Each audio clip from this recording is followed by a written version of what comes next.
Hello everyone. आप सबका एक बार फिर से बहुत बहुत स्वागत है संगीता पाठशाला में। मैं संगीता मोदक एक बार फिर से आप सबके सामने हाजिर हूँ। तो पिछले वीडियोस में हम लोगों ने जो है चैप्टर नंबर 3 जो है उत्पादन और लागत, इसके बारे में डिस्कशन किया था। और हम लोगों ने पिछले कुछ वीडियोस में उत्पादन किस प्रकार से होती है इन सब के बारे में डिस्कस किया था। देन हम लोगों ने ये बताया था कि जो हमारा आगत है और निर्गत है वो क्या होता है, दोनों के बीच में किस तरीके से संपर्क होता है। और हम लोगों ने जो मेरा लास्ट वीडियो रहा है उसमें मैंने बताया कि लागत क्या होती है। लागत के साथ साथ मैंने ये भी बताया था यानी कि कॉस्ट क्या होती है। देन हम लोगों ने आगे डील किया था कि कॉपरडगलस प्रोडक्शन फंक्शन क्या होती है। फिर हम लोगों ने ये भी बताया था कि जो अल्पकालीन लागत है वो क्या होती है। आप अगर देख पा रहे हैं स्क्रीन पे तो आप देखिए। फिर हम लोगों ने जो है total cost, total variable cost, total fixed cost, यानी कि जो हमारा कुल लागत क्या होता है वो किस प्रकार से है, कुल जो हमारा टोटल वेरिएबल कॉस्ट है वो किस प्रकार से है, total fixed cost, average cost यानी कि औसत कॉस्ट, औसत जो हमारा लागत है वो क्या है, इन सब के बारे में हम लोगों ने डिस्कशन किया था। और हम लोगों ने इसको न्यूमेरिकली भी समझा था, इसके फॉर्मूलाज को भी हम लोगों ने देखा था कि हम इसे निकाल कैसे सकते हैं। अब जो है हम लोग आगे देखने वाले हैं कि जो ये मेरा वीडियो है, ये जो हमारा पार्ट 4 है, इसमें हम देखने वाले हैं कि हमारा लागत के साथ साथ जो अल्पकालीन लागत के अंतर्गत हम लोगों ने जो कुल लागत, औसत लागत, इन सब की जो आकृतियाँ है वो किस प्रकार की होती है। तो चलिए आगे बढ़ते हैं। तो चलिए अब हम लोग आगे देखेंगे। आप अपने स्क्रीन पे भी देखिए अल्पकालीन लागत वक्र की आकृति। ठीक है, सबकी आकृतियों को हम समझेंगे वो किस प्रकार की होती है। तो पहले इसकी विवेचना की गई थी कि निर्गत के उत्पादन में वृद्धि करने के लिए फर्म को अधिक परिवर्तन आगतों की प्रयोग करने की आवश्यकता होती है। तो इसका परिणाम होता है कि कुल परिवर्ती लागत में वृद्धि तथा इसकी इसी प्रकार कुल लागत में वृद्धि हो जाती है। ठीक है, अतः जैसे जैसे निर्गत में यानी कि आउटपुट में वृद्धि होती है, कुल परिवर्ती लागत तथा कुल लागत में वृद्धि हो जाती है। कुल परिवर्ती लागत का मतलब क्या होता है, टोटल वेरिएबल कॉस्ट, उसमें भी जो होता है आपका वृद्धि होती है। और टोटल कॉस्ट यानी कि कुल लागत में भी वृद्धि होती है। जैसा कि हम जानते हैं कि हमारा जो टोटल फिक्स्ड कॉस्ट है यानी कि हमारा जो कुल स्थिर लागत है वो क्या होता है, किसी भी स्तर पे आपका जो है वो स्थिर रहता है। इसी कारण से क्या है, वो आपका इंडिपेंडेंट है यानी कि वो स्वतंत्र है। चलिए तो फिर आगे देखते हैं, हम लोग डायग्राम को देखेंगे। चलिए देखिए आगे डायग्राम को। जैसा कि आप अपने स्क्रीन पे देख पा रहे हैं, आप देखिए कि हमारा जो ये जो रेखा चित्र है 3.3, ये क्या दर्शाता है, ये दर्शाता है कि कुल स्थिर लागत यानी कि टोटल फिक्स कॉस्ट और टोटल वेरिएबल कॉस्ट यानी कि जो कुल परिवर्ती लागत है, ठीक है, तथा कुल लागत यानी कि टोटल कॉस्ट। वक्र का जो आकार है एक विशिष्ट फर्म के लिए है, मतलब एक कोई पर्टिकुलर फर्म के लिए हम इसको दर्शा रहे हैं। ठीक है, तो हम उत्पादन को x अक्ष पर तथा जो लागत है हमारे उसको हम लोग y अक्ष पर रख रहे हैं। x एक्सिस पे हम किसे रख रहे हैं, निर्गत को, और y एक्सिस पे किसे रख रहे हैं हम लोग, हमारे जो लागत है। तो जो कुल स्थिर लागत स्थिर रहता है, जो मूल्य C1 लेता है तथा निर्गत में परिवर्तन के साथ परिवर्तित नहीं होता। मतलब जो निर्गत है उसमें परिवर्तन के साथ साथ जो कुल हमारा आपका स्थिर लागत है वो क्या होता है, वो परिवर्तित नहीं होती है। ठीक है, पर जो है Q1 पर कुल परिवर्ती लागत है C2 तथा कुल लागत है C3। जो हमारी Q1, आप डायग्राम अगर देख पा रहे हैं तो डायग्राम में आप देखिए Q1 पर जो है कुल परिवर्ती लागत है C2 और तथा कुल लागत कितनी है, C3। अब देखिए आगे, औसत स्थिर लागत कुल स्थिर लागत का अनुपात Q है। जो हमारा औसत स्थिर लागत है कुल स्थिर लागत का अनुपात Q है। कुल स्थिर लागत स्थिर है, अतः जैसे जैसे Q में वृद्धि होती है औसत लागत घटती जाती है। जब निर्गत शून्य के अत्यधिक निकट होती है, औसत स्थिर लागत जो होती है मनमाने ढंग से बढ़ा होता है। ठीक है, तथा निर्गत जैसे जैसे अनंत की ओर बढ़ता है यानी कि इन्फिनिटी की ओर बढ़ती है, तो औसत स्थिर लागत शून्य की ओर बढ़ती है। औसत स्थिर लागत वक्र वास्तव में जो है वो क्या है, आयताकार अतिपरवलय है। ठीक है, तो आइए अब हम लोग देखते हैं जो औसत स्थिर लागत है उसका डायग्राम किस प्रकार से है। हम लोगों ने जैसे अभी कहा क्या कि जो हमारा औसत स्थिर लागत है यानी कि जो एवरेज हमारा फिक्स्ड कॉस्ट है, तो एवरेज फिक्स्ड कॉस्ट का डायग्राम किस प्रकार से है आइए देख लेते हैं। हम जो ये कह रहे हैं कि हमारा जो एवरेज फिक्स्ड कॉस्ट है यानी कि औसत स्थिर जो लागत है वो उसकी जो वक्र है वो है आपका आयताकार अतिपरवलय। इसका मतलब होता है इंग्लिश में रेक्टेंगुलर हाइपरबोला। ठीक है, आप अपने डायग्राम में भी देखिए, आप डायग्राम में भी अगर देख पा रहे हैं तो आप देख रहे होंगे कि वो जो है एक रेक्टेंगुलर हाइपरबोला बना रही है। ठीक है, तो आइए अब जरा देखते हैं कि ये चित्र क्या कह रहा है। जैसा कि आप डायग्राम में भी देख पा रहे हैं कि हम लोगों ने जो रेखा चित्र 3.4 को दर्शाया है वो एक विशिष्ट फर्म के लिए दर्शाया है, यानी कि कोई पर्टिकुलर फर्म के लिए हम उसको दिखा रहे हैं। तो यहाँ पे जो औसत स्थिर लागत वक्र का आकार है वो हम लोग दर्शा रहे हैं। हम जो समस्तरीय अक्ष है उसे हम लोग हॉरिजॉन्टल जो एक्सिस कहते हैं, एक्स एक्सिस कहते हैं, उसमें हम लोग किसको दिखा रहे हैं, उसमें हम लोग निर्गत को दिखा रहे हैं, माप रहे हैं, तथा औसत स्थिर लागत जो है हमारा उसमें हम लोग वर्टिकल एक्सिस पर दिखा रहे हैं, यानी कि हम लोग वाई एक्सिस पर दिखा रहे हैं। ठीक है, जिसे हम लोग ऊर्ध्वाधर जो है अक्ष कहते हैं। ठीक है, निर्गत के Q1 स्तर पर हम औसत स्थिर लागत F पर प्राप्त करते हैं। कुल स्थिर लागत की गणना इस प्रकार की जा सकती है। हम लोग कुल स्थिर लागत जो है उसको किस तरीके से निकाल सकते हैं, ये औसत स्थिर लागत के द्वारा। देखिए, कुल स्थिर लागत क्या हो जाएगी, जो औसत स्थिर लागत है उससे जब हम लोग मात्रा को मल्टीप्लाई करते हैं, गुना करते हैं, यानी कि क्वांटिटी को जब हम लोग टोटल कॉस्ट से मल्टीप्लाई करते हैं तो हमें क्या मिलता है, हमें मिलता है आपका जो कुल स्थिर लागत। ठीक है, यानी कि टोटल फिक्स्ड कॉस्ट। ठीक, तो हम लोग यहाँ पे देख पा रहे हैं, अगर आप डायग्राम देख रहे हैं तो डायग्राम में देखिए जो हमारा ओ एफ है, ओ एफ हमारा क्या है, औसत स्थिर लागत है, और जो ओ क्यू वन है वो हमारी क्या है, क्वांटिटी है, यानी कि मात्रा है। जब हम इन दोनों को गुना करते हैं तो हमें क्या मिलता है, आयत जो है O F C Q one क्षेत्रफल मिलता है। देखिए जो एक रेक्टेंगुलर पार्ट हम लोग को देखने को मिल रहा है O F C Q one, ये जो पार्ट है ये हमें क्या दिखा रहा है, ये हमारा दिखा रहा है कि कुल स्थिर लागत क्या है हमारी। ठीक है, तो चलिए अब आगे देखते हैं। तो अब हम लोग आगे जो देखने वाले हैं वो देखिए आप अपने स्क्रीन पे क्या देखने वाले हैं। हम लोग देखने वाले हैं कि हमारा जो कुल स्थिर लागत है उसे हम औसत स्थिर लागत वक्र से भी निकाल सकते हैं। तो हम कुल स्थिर लागत वक्र से औसत स्थिर लागत को कैसे निकाल सकते हैं जरा देख लेते हैं। आप रेखा चित्र 3.5 में देख रहे हैं, जो समस्तरीय सीधी रेखा है वो ऊर्ध्व स्तरीय अक्ष को एफ पर काटती है। ठीक है, एफ पॉइंट आपको दिख रही है जो कि पैरेलल है हमारा एक्स एक्सिस से, जो कि कुल स्थिर लागत को दिखा रहा है। ठीक है, तो अब ये क्या है आपका कि जो हमारा निर्गत के क्यू नॉट स्तर पर, जो क्यू नॉट स्तर किसका है, आपका निर्गत का स्तर है, वहाँ पे कुल स्थिर लागत जो है वो ओ एफ है। अब देख पा रहे हैं आप वाई एक्सिस पे देखिए, जहाँ पे लागत को हम लोगों ने दर्शाया है वहाँ पे ओ एफ जो मात्रा दिख रही है वो क्या है, आपकी कुल लागत है। ठीक है, तो क्यू नॉट पर कुल स्थिर लागत वक्र पर संबंधित बिंदु ए है। ठीक है, आप ए बिंदु को भी देख पा रहे हैं, हम लोगों ने वहाँ पे एक बिंदु मतलब एक पॉइंट दिखाया है, वो ए बिंदु है, और वो ए बिंदु जो है वहाँ पे उस पे, और जो ये पैरेलल लाइन बन रही है वहाँ पे हम लोगों ने एक एंगल को दिखाया है जिसे हम लोग थीटा कहते हैं। तो थीटा जो बन रहा है वो किस किस कौन सा एंगल बन रहा है, angle A O Q nought. ठीक है,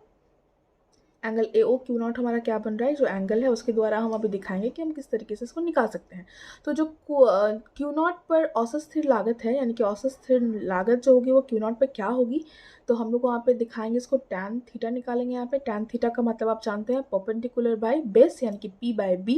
परपेंडिकुलर यहाँ पे क्या है, A Q not, A Q not क्या हो जाएगा आपका कुल स्थिर लागत, और आपका बेस क्या है हमारा, बेस है आपका ओ क्यू नॉट। ठीक है, ए क्यू नॉट हो गया आपका परपेंडिकुलर और ओ क्यू नॉट हो गया आपका बेस। तो ए क्यू नॉट का मतलब हो गया आपका कुल स्थिर लागत, और ओ क्यू नॉट का मतलब हो गया आपका मात्रा। ठीक है, कुल मात्रा। तो हम लोग यहाँ पे टैन थीटा निकाल रहे हैं। टैन थीटा क्या बता रहा है हमें, औसत स्थिर लागत क्या है। तो औसत स्थिर लागत को हम लोग किस तरीके से निकाल सकते हैं, हम लोग जो है औसत स्थिर लागत को जो है कुल स्थिर लागत के द्वारा, वक्र के द्वारा भी निकाल सकते हैं। ठीक है, तो ये बहुत इम्पॉर्टेंट है, आप लोग इसको समझ लीजिए। तो अब चलिए आगे देखते हैं कि हम लोग को क्या पढ़ना है। अब हम लोग देखेंगे कि जो हमारा अल्पकालीन सीमांत लागत किस प्रकार से हमें समझनी है। तो जो अल्पकालीन सीमांत लागत है वो वक्र किस प्रकार से है ये देखते हैं। तो सीमांत लागत वो अतिरिक्त लागत है जो एक फर्म निर्गत की एक अतिरिक्त इकाई का उत्पादन करने के लिए अपने ऊपर वहन करती है। परिवर्ती अनुपात के नियम के अनुसार आरंभ में एक कारक के सीमांत उत्पाद में वृद्धि होती है। जैसे जैसे प्रयोग में वृद्धि होती जाती है एक विशेष बिंदु पर पहुंचकर इसमें गिरावट आने लगती है। मतलब हम लोग कुछ समय तक बढ़ते हैं उसके बाद हम गिरने लगते हैं। ठीक है, इससे अभिप्राय है कि आरंभ में निर्गत की प्रत्येक जो अगली इकाई का उत्पादन करने के लिए कारक में आवश्यक न्यूनतम होती जाती है और तदुपरांत एक विशेष बिंदु पर पहुंचने के पश्चात यह अधिकतम हो जाती है। मतलब हम लोग मैक्सिमम पॉइंट पर पहुंच जाते हैं after a certain time of period. तो इसके परिणाम स्वरूप क्या होता है, दिए गए कारक मूल्य के साथ आरंभ में अल्पकालीन सीमांत लागत में गिरावट आती है तथा उसके बाद एक विशेष बिंदु पर पहुंचने के बाद वृद्धि होने लगती है। अतः अल्पकालीन जो सीमांत लागत है वो यू आकार की होती है। ठीक है, तो हमारा जो अल्पकालीन सीमांत लागत है वो किस प्रकार की होती है, वो यू आकार की होती है। ठीक है, अब हम लोग आगे देखेंगे जो हमारा औसत परिवर्ती लागत है, यानी कि जो हमारा एवरेज आपका वेरिएबल कॉस्ट है वो किस प्रकार का होता है। तो जो अब औसत परिवर्ती लागत वक्र और जो आपका सीमांत हमारा लागत है उन दोनों में क्या समानताएं हैं हम लोग इसको भी देखेंगे। तो निर्गत की प्रथम इकाई के लिए यह जांच करना सरल है कि अल्पकालीन सीमांत लागत तथा औसत परिवर्ती लागत एक ही है। अतः दोनों अल्पकालीन सीमांत लागत तथा औसत परिवर्ती लागत वक्र एक ही बिंदु से शुरू होती है। फिर जैसे जैसे निर्गत में वृद्धि होती जाती है अल्पकालीन सीमांत लागत में गिरावट आती है। औसत परिवर्ती लागत सीमांत लागत का औसत लागत होने के कारण उसमें गिरावट आने लगती है, परंतु अल्पकालीन सीमांत लागत की तुलना में कम गिरावट आती है। मतलब क्या है कि जो अल्पकालीन सीमांत लागत है उसमें कम गिरावट आती है, किसके कंपैरिजन में, सीमांत लागत के मतलब औसत लागत के कंपैरिजन में। ठीक है, तब एक बिंदु के बाद अल्पकालीन सीमांत लागत में वृद्धि होने लगती है। औसत परिवर्ती लागत में निरंतर गिरावट आती है जब तक अल्पकालीन सीमांत लागत का मूल्य प्रचलित औसत परिवर्ती लागत के मूल्य की तुलना में कम रहता है। ठीक है, एक बार जब अल्पकालीन सीमांत लागत में पर्याप्त रूप से वृद्धि हो जाती है इसका मूल्य औसत परिवर्ती लागत के मूल्य की तुलना में अधिक हो जाती है, तब औसत परिवर्ती लागत में वृद्धि आनी आरंभ हो जाती है। अतः औसत परिवर्ती लागत वक्र यू आकार की होती है, यानी कि औसत परिवर्ती जो आपका लागत है उसकी भी जो आकार क्या होती है, यू आकार की होती है। ठीक है, दोनों देखने में देखी जैसे लगती है, जैसे मैंने कहा कि स्टार्टिंग में दोनों एक साथ शुरू होती है, उसके बाद एक में गिरावट आती है, एक आपका कम तेजी से बढ़ता है, एक थोड़ा तीव्र तेजी से बढ़ता है। ठीक है, तो जब तक औसत परिवर्ती लागत में गिरावट आती रहती है अल्पकालीन सीमांत लागत को औसत परिवर्ती लागत की तुलना में आवश्यक रूप से कम होना ही चाहिए तथा जैसे जैसे औसत परिवर्ती लागत में वृद्धि होने लगती है अल्पकालीन सीमांत लागत को औसत परिवर्ती लागत की तुलना में आवश्यक रूप से अधिक होना ही चाहिए। ठीक है, अतः अल्पकालीन सीमांत लागत वक्र औसत परिवर्ती लागत वक्र को नीचे से औसत परिवर्ती लागत के न्यूनतम बिंदु पर काटती है। ये बहुत ही इम्पॉर्टेंट पॉइंट है, ये क्वेश्चन आपको एग्जाम में पूछा जा सकता है। ठीक है, तो हम लोगों ने यहाँ पे कुछ बातों को यहाँ पे समझा कि जो हमारा औसत परिवर्ती लागत वक्र है वो नीचे से औसत परिवर्ती लागत के न्यूनतम बिंदु पर काटती है। ठीक है, सीमांत लागत वक्र। तो चलिए अब आगे देखते हैं, इस डायग्राम को आप अच्छे से समझ लीजिएगा, this question is very very important. आप अब देख रहे हैं इस रेखा चित्र को, देखिए रेखा चित्र 3.6 में हम निर्गत को समस्तरीय अक्ष पर तथा जो हमारा औसत परिवर्ती लागत को ऊर्ध्वस्तरीय स्तर पर मापते हैं, यानी कि वर्टिकल एक्सिस पे मापते हैं। निर्गत के Q0 स्तर पर औसत परिवर्ती लागत जो है OV के समान है। Q0 पर कुल परिवर्ती लागत है, यानी कि कुल परिवर्ती लागत क्या है, औसत परिवर्ती लागत गुना मात्रा। हम लोगों ने पहले भी थोड़ी देर पहले पढ़ा था, तो OV इंटू OQ0। ठीक है, जो कि होता है OVB Q0। आप देख पा रहे हैं जो रेक्टेंगल बन रहा है ये हमें क्या दे रहा है, ये हमें दे रहा है कुल परिवर्ती लागत, यानी कि टोटल वेरिएबल कॉस्ट। तो इससे हम लोगों ने इस चीज़ को अच्छे तरीके से समझ लिया है। तो चलिए अब आगे देखते हैं। अब आइए हम लोग जो है अल्पकालीन औसत लागत पर दृष्टि डालते हैं। अल्पकालीन औसत लागत औसत परिवर्ती लागत तथा औसत स्थिर लागत का जोड़ है। क्या है ये? एवरेज कॉस्ट जो होता है वो होता है आपका average fixed cost plus average variable cost.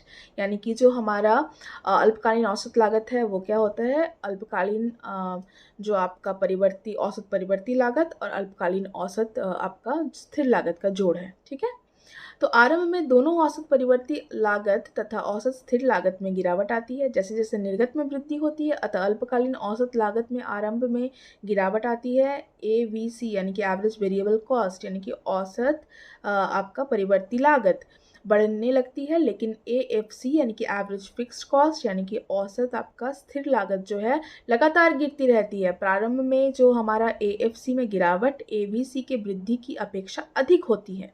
ठीक है, और SAC यानी कि शॉर्ट रन जो हमारा एवरेज कॉस्ट है यानी कि अल्पकालीन औसत लागत जो है हमारा अभी भी गिर रही है, परंतु उत्पादन के एक स्तर के पश्चात AVC यानी कि एवरेज वेरिएबल कॉस्ट में वृद्धि AFC की गिरावट की अपेक्षा अधिक है। इस बिंदु के बाद से आगे SAC बढ़ रही है। SAC वक्र इसीलिए U आकार की होती है, यानी कि जो हमारा शॉर्ट रन एवरेज कॉस्ट है यानी कि अल्पकालीन जो हमारा औसत लागत है वो क्या होता है? वो U आकार की होती है। ठीक है, तो ये औसत परिवर्ती अल्पकालीन लागत वक्र के ऊपर ऊर्ध्वाधर भिन्नता के साथ स्थिर रहती है, जो औसत स्थिर लागत के मूल्य के समान है। अल्पकालीन औसत लागत वक्र का न्यूनतम बिंदु दाहिनी ओर स्थिर है औसत परिवर्ती लागत के वक्र के न्यूनतम बिंदु से। आप डायग्राम देखिए, डायग्राम को देखिएगा तो आपको अच्छे से समझ में आएगा। इस डायग्राम में हम लोगों ने अल्पकालीन सीमांत लागत, अल्पकालीन औसत लागत, अल्पकालीन परिवर्ती लागत, इन तीनों को दिखाया है। और हम लोगों ने अभी थोड़ी देर पहले बात की कि जो हमारा अल्पकालीन औसत लागत है वो क्या है? हमारा एवरेज फिक्स्ड कॉस्ट और एवरेज वेरिएबल कॉस्ट का जो है जोड़ है। इस डायग्राम से आपको पूरा मैंने अभी तक जो बताया है वो क्लियर हो रहा है। तो इसके बाद हम लोग का एक और टॉपिक छूटा हुआ है जिसको हम लोग पढ़ेंगे, तो ये हमारा चैप्टर कंप्लीट हो जाएगा। तो चलिए अब आगे देखते हैं। अब हम बात करेंगे दीर्घकालीन जो हमारा लागत वक्र है उनके आकार के बारे में। ठीक है, यानी कि जो हमारा लॉन्ग रन हमारा कॉस्ट कर्व है वो किस प्रकार की होती है, हम लोग इसके बारे में बात करेंगे। तो आइए देखते हैं। तो हम लोग यहाँ पे सबसे पहले बात करेंगे कि दीर्घकालीन सीमांत लागत वक्र किस प्रकार की दिखती है। तो निर्गत की प्रथम इकाई के लिए दीर्घकालीन सीमांत लागत तथा दीर्घकालीन औसत लागत समान होती है। ठीक है, यानी कि average cost, long run average cost और लॉन्ग रन आपका मार्जिनल कॉस्ट दोनों क्या होती है? समान होती है। अब जब निर्गत में वृद्धि हो जाती है तो दीर्घकालीन औसत लागत में आरंभ में गिरावट आती है और तदुपरांत एक विशेष बिंदु के पश्चात इसमें वृद्धि होने लगती है। ठीक है, तो जब तक औसत लागत में गिरावट आती है, सीमांत लागत आवश्यक रूप से औसत लागत की तुलना में कम होनी चाहिए। जब औसत लागत में वृद्धि हो रही हो, सीमांत लागत औसत लागत की तुलना में अधिक होगी। अतः दीर्घकालीन औसत लागत वक्र एक U आकार का वक्र है, यानी कि जो दीर्घकालीन औसत लागत है, एवरेज कॉस्ट है, वो भी क्या है? U शेप्ड है। याद रखिएगा इसको, ये क्वेश्चन बहुत बार ऑब्जेक्टिव में भी पूछ सकता है, नहीं तो आपको ये क्वेश्चन आपको लिखने में भी आ सकता है। तो किस प्रकार कौन सा शेप होता है उसका? U शेप होती है। ये दीर्घकालीन औसत लागत वक्र के को नीचे से दीर्घकालीन औसत लागत के न्यूनतम बिंदु पर काटती है। कौन? आपका दीर्घकालीन सीमांत लागत। ठीक है, रेखा चित्र 3.9 का एक विशिष्ट फॉर्म, ये भी एक विशिष्ट फॉर्म के लिए, पर्टिकुलर फॉर्म के लिए लिया गया है। सीमांत लागत तथा दीर्घकालीन औसत लागत का वक्र जो हम दर्शा रहे हैं इसमें। तो हम लोगों ने इस चैप्टर में अच्छी तरीके से सब कुछ को समझा है। हम लोगों ने जितने भी शॉर्ट रन कर्व्स थे उनको देख लिया, अल्पकालीन वक्रों को देख लिया है, दीर्घकालीन वक्रों को देख लिया है। इसी के आधार पे आपको प्रश्न पूछे जाएंगे। आशा करती हूँ कि ये सारे डाउट्स क्लियर हो जाएंगे। अगर कोई भी डाउट हो किसी भी प्रीवियस टॉपिक पे, तो आप मेरे ऊपर आई बटन पे जो मैंने लिंक भेज दिया है वो आप जाकर के चेक कर सकते हैं और आगे के जो डाउट्स है उसको क्लियर कर सकते हैं। नेक्स्ट वीडियोस में बने रहें। Thanks for watching the video till the end. आप ऐसे आगे वीडियोस में बने रहें। इस चैप्टर में कोई भी डिफ़िकल्टी हो तो प्लीज़ आप नीचे कमेंट बॉक्स पे अपने कमेंट को लिख के हमें अपने डिफ़िकल्टीज़ को बता सकते हैं। और please don't forget to click on the like, subscribe and on the bell button.